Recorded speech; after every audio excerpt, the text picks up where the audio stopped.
நீரிழிவை போக்கும் வாழைத்தண்டு ஜூஸ். வாழைத்தண்டு சர்க்கரை வியாதி இருக்கிறவங்களுக்கு ஏற்ற உணவு. ஏன்னா இதை சாப்பிட்டா ரத்தத்தில் சர்க்கரையோட அளவு பெருசாக அதிகமாகிறதே இல்லை. இதில் நார்ச்சத்து இருக்கிறதால மலச்சிக்கலால் அவதிப்படுறவங்க இதை சாப்பிடலாம். வாழைத்தண்டு ஜூஸ் சர்க்கரையோட அளவை கண்ட்ரோலாக வச்சுக்குது. இது பித்தப்பை கல்லையும் சிறுநீரக கல்லையும் கரைக்குது. இது ஒரு அற்புதமான வாழைத்தண்டு ஜூஸ். இதுக்கு தேவையானவை: வாழைத்தண்டு, சீரகப்பொடி, தயிர், உப்பு, மிளகுத்தூள்.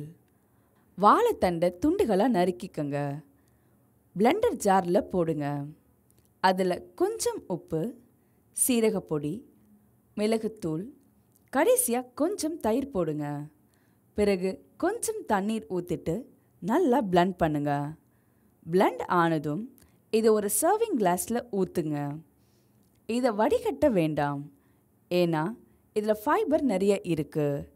இப்போ அற்புதமான வாழைத்தண்டு ஜூஸ் தயார்.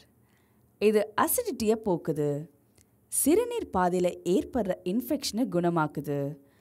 நிறைய பேர் வாழைத்தண்டை சுத்தப்படுத்தி கட் பண்ணுறதுக்கு நேரம் பிடிக்குங்கிறதால இதை சமைக்கிறதே இல்லை.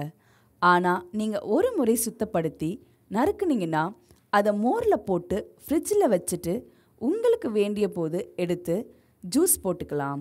மோர் புளிச்சிரும்னா மோரை மட்டும் மாற்றிக்கலாம். இதனால் உங்களுக்கு நேரம் மிச்சமாகும்.